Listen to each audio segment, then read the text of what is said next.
Hey gang, and welcome back to the Tavern. We're back tonight with the HeckRazors on the island of Miyamoto. But before we get into all that, we've got a few announcements to take care of first. And kicking things off, a word from tonight's sponsor. We've talked about Impassable Creations a lot on the channel. We've shown you pictures from their website, but does that even really do it justice? Of course not. Without further ado, we've got Bane. We've got Hypnotic Pattern. We've got Moonbeam. And we're not stopping there. They've got stickers, they've got awesome initiative trackers, they've got plushies and scrunchies, all to keep your dice feeling fine and your table on track. So hop on over to impassablecreations.com today and grab something. But don't forget to use our code YBIT24 at checkout for 10% off your order. It really helps us out as well. Next, we've got Kat with some merch news. Kat? Hey, yeah, that's right. We've got some HeckRazors merch to finally share with you all. From our California Classic collection, we've got this awesome new design featuring our new character art by Tommy Thornberry slapped on some premium tees and hoodies. And then, inspired by our California Classic collection, we've got something that resonates deep within my soul. Our new Heckin' Tired collection featuring our bestest boy George, wearing his new art by Tommy Thornberry. Check out the whole line and a wide selection of premium styles today at You Begin in a Gift Shop.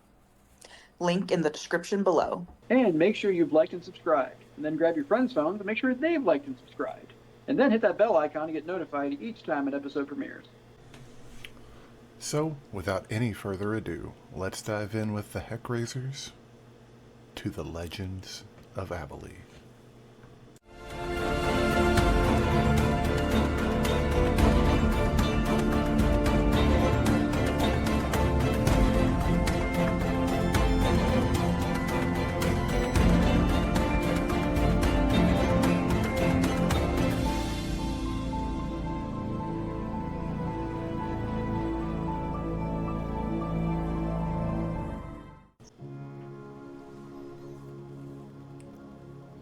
Hey there gang, and welcome back to the next installment in our recap series for the first campaign in the Legends of Abhaile. When our last recap left off, the HeckRazors were making their way through the dense, humid forests of Miyamoto, an island paradise floating somewhere in the middle of the Moanui archipelago, a vast chain of islands spanning the Sonoran Ocean that dominates a grand portion of Abhaile. Led by Shala, the group pushed westward through thick forest, up steep slopes, venturing beyond the edge of the map into the unknown, directed by a ball of polished shadow glass with unknown intentions. Though the terrain proved challenging at times, it was nothing our group of heroes couldn't overcome. Deeper into the island's interior, they encountered more residual flakes of darkness and shadow in the form of beasts and abominations. They attacked with a ferocity scarcely seen on the surface world, only to be cut down by Scylla's mighty axe. Terrifying manipulations of shadow and anger weren't the only thing the gang encountered, though. Out in the deep woods, Corvin found a being of a different kind. The body of a sloth, the head and shell of a turtle, and the personality of an old, sleepy cat. They stumbled across a Shelkin, rare but chill inhabitants of some of the island's jungles. Captivated by his grace and majesty, I guess, Corvin tried to communicate with it.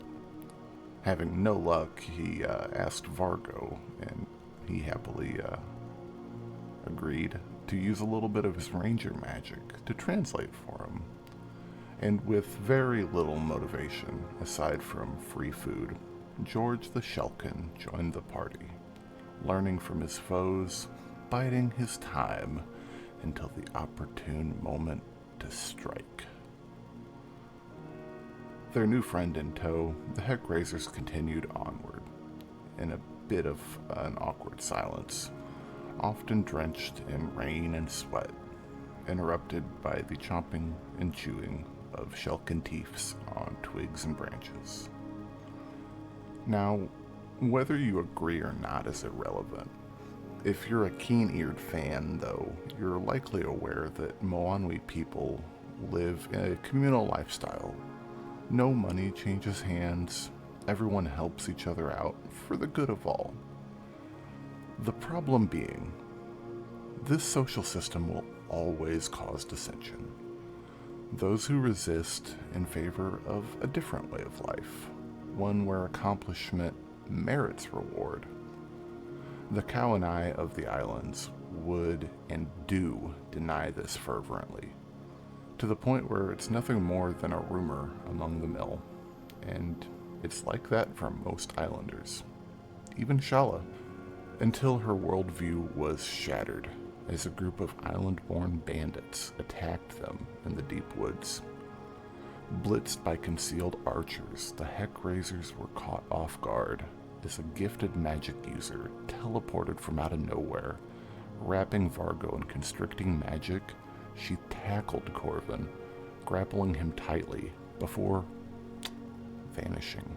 Just as quickly as she'd arrived, she was gone. The party had never encountered someone who used magic like this, throwing out high-level spells back to back, but they didn't have time to think about their first encounter with what some would call a shotgun caster, as the battle still raged on. As Scylla bounded up a cliff face, conjuring a metallic spiky ball, she carved and bashed into the attackers. Shala manifested a blade of flame and danced with another, all the while buffeting others with the winds that she had claimed, even throwing one off to his death as Vargo peppered them with shots from his deadly crossbows. The HeckRazors, up until this point, have been sort of notorious for not killing their attackers. With Corvin's abduction, they left any notion of that business behind them that day. As they concluded the battle, they took a moment to catch their breaths before setting off immediately, searching for their missing companion. A little ways west, they encountered their first clue in the form of an adorable little guy scurrying along the ground with all possible speed. So really, really slowly, trying to find his missing friend. Vargo once again used his magics to speak with George, learning that the survivors had taken Corvin further west. Clearly, this was a hunting party, and not one out for food. We hope. Thankfully, following a trail was something that came naturally to Vargo and Shala, especially a trail created by a group so large. After a point, it becomes impossible to pass without a trace.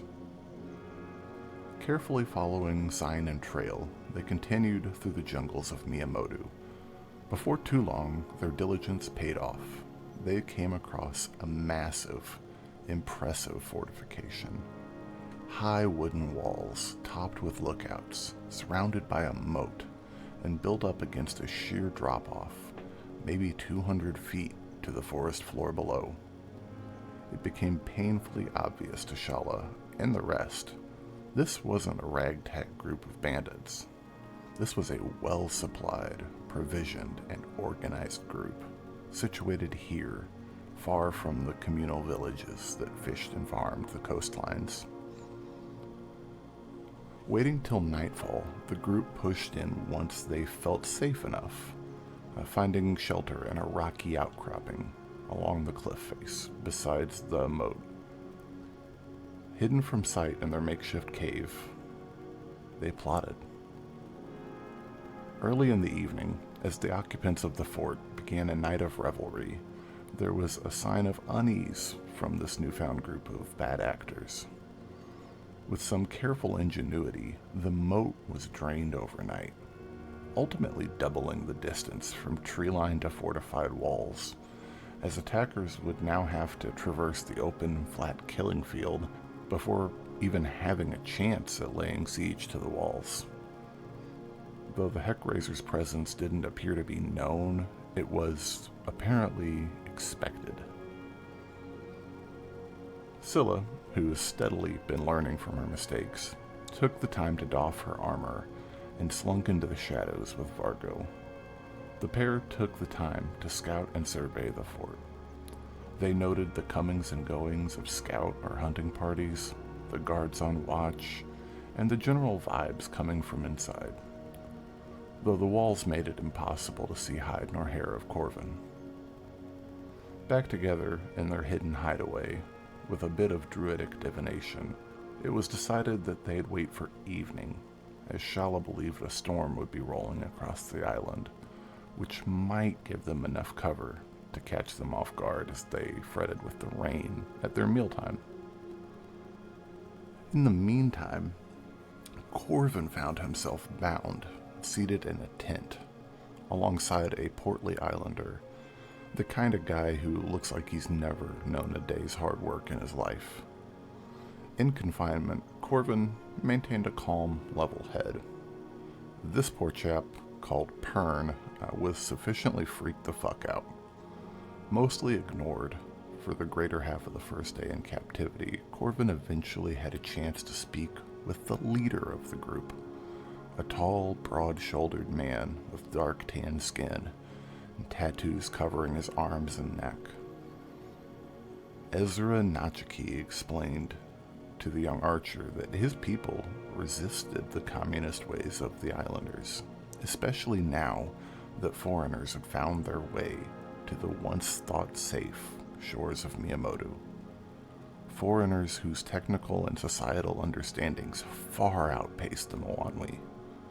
These bandits, or these objectors as they called themselves, attacked supply caravans spreading goods, weapons, and supplies across the island, brought from the very ships of those outsiders. Ezra was certain that it was only a matter of time before the Moanwi people were subjugated, and he'd steal what he needed to, arm his fellow islanders, so that when that day came, they'd be ready to fight. Corvin was captured because he did not belong on the island. Pern was captured because he traded goods that do not belong on the island. And so, as the first rumbles of thunder broke against the walls of their target, the HeckRazors crept quietly towards the moat. An improvised grappling hook thunked home and found purchase under cover of a clap of thunder. With the storm, the attack came. While miles and miles to the east, a broken kobold and an ostracized island girl drank heavily over a nice meal. Now atop the wall, Vargo knocked the first sentry from its heights, and Scylla threw herself into the fray, as Shala's eyes took on the fury of the storm raging overhead, as the wind and lightning became hers to command. With the thunder and carnage, Corvin sprung to action. Picking the lock on his manacles, he escaped, and though unarmed and unarmored, he entered the brawl as well. As Scylla's axe carved through bandit after bandit, Vargo sniped away from atop the walls, while Shala called down massive white-hot bolts of lightning, going toe-to-toe with another shotgun caster, leaving only an ash stain to be joined into the mud by the rain. At last, the screams died, the sounds of battle subsided, left only with the quiet sounds of rain. The HeckRazors were reunited once more. Carefully, they combed through the camp, leaving no stone unturned. They discovered building supplies, foodstuff, seed crop, and weaponry, as well as a few oddities, an old and powerful magical cloak, tattoo needles, and the strange brands that gave these bandits weird magical powers. They also discovered that the fort wasn't entirely empty. In a quiet storeroom, a man sat in quiet contemplation or meditation. As the group approached, he he named himself Zeki, a kind of monk or hermit who's been teaching the bandit youth what little he knew of fighting. While he disagreed with their tactics, he stood firmly by the belief that he was defending his home. He promised no harm to the HeckRazors, and was genuinely shocked and surprised when they gave him leave to go on his way. After gauging their honesty, Zeki indeed retreated, taking with him a handful of youths that he'd been sheltering, kids from age 8 to like 13, that were clearly displaced by the day's conflicts. As the implications of their actions began to set in, an uneasy silence fell over the camp, as Corvin prepared a well-deserved meal from pilfered supplies. Scylla had reached her limit. It was time for everyone to throw their cards on the table. If they were going to be traveling together, fighting together, perhaps even dying together, the days of doing it in silence were over. So, as they ate, they bonded, telling stories of who they are, where they came from. Soon, they faded off to sleep, now comfortable in knowing those that they rested with, at least a little more. The pre-dawn hours became an explosion of activity in the camp as one of the shotgun casters who had slipped away in the assault returned to enact a fiery vengeance. Using her abilities to dimension door in and immediately throw a fireball, she ambushed our resting heroes before being put down hard for good this time. As day broke, the HeckRazors tended to their wounds before setting out once again, their destination unchanged. Westward they pushed, still in search of this dark fissure that Shala had seen in her vision from the Vale. They spent some time backtracking as they found it easier and easier to get turned around in these thick woods untouched by civilization. That is, until they found footprints in the still damp mud. They followed the trail to a large rock formation, towering over the forest below. Seeking to use this as a vantage point, they summited the rocks, finding themselves face to face with Maya, Shala's mentor and Kawanai of Miyamoto, a type of pseudo-governmental leader or elder, and another, older islander, who bore the skin and tattoos of the Mwanwi, but the dress and weapon of an Austrian swordmaster. Shala recognized her immediately. You see, the Mwanwi aren't a military people. They don't have many legends of great warriors doing great deeds. And while maybe not great, this woman, Nika'wranu, the butcher of the North Groves, she was one of them. Maya began to monologue, which of course meant nothing but trouble. She explained that she'd been working with the darkness, a willing compatriot, and while she had hoped the HeckRazors would easily fall to its influence, their time as a thorn in her side was at an end. With an explosion of pent-up psychic energy from the fissure far below, Maya teleported away. As the blast burned through the minds of the HeckRazors, the Butcher attacked, carving into Scylla and Shala with a fury held by no islander they'd met thus far. The two barely survived her vicious onslaught before Corvin and Vargo began to fill her with bolt and arrow. As Corvin wrapped her in vines, Vargo even was able to knock her wicked curved blade from her grasp.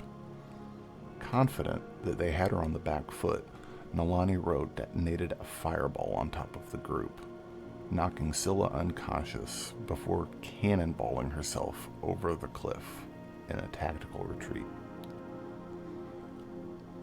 Hot on her trail, Vargo and Shala quickly set about descending the cliff as safely as possible, while Scylla and Corvin rested, trying to catch their breaths.